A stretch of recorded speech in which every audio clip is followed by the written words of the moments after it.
this wonderful night, let's stand above our heads and the opening prayer led by one of Lola's beloved apo, Tito Alex.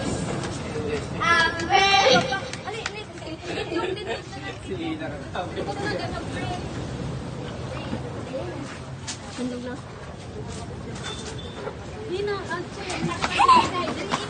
Daw tumuli ko si nanay mong tita na tapo.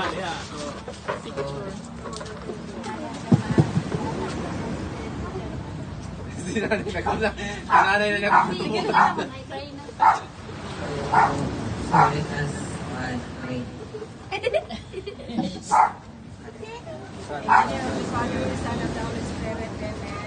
Heavenly Father, today we come before you with grateful hearts, celebrating the precious gift of life you have given our beloved Lord.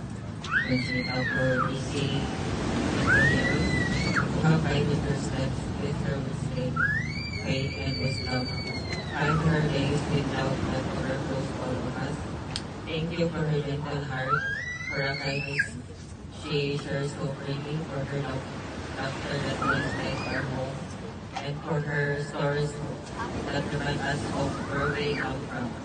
Lord, continue to surround her with your grace, grant her with good health, peace of mind, and comforting joy of family to serve her. Let every sunrise be her, and every sunset bring her rest.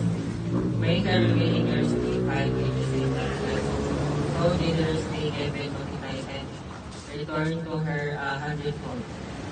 Lift her up to you, Lord, the gratitude and love and joy in our hearts. Bless her always now and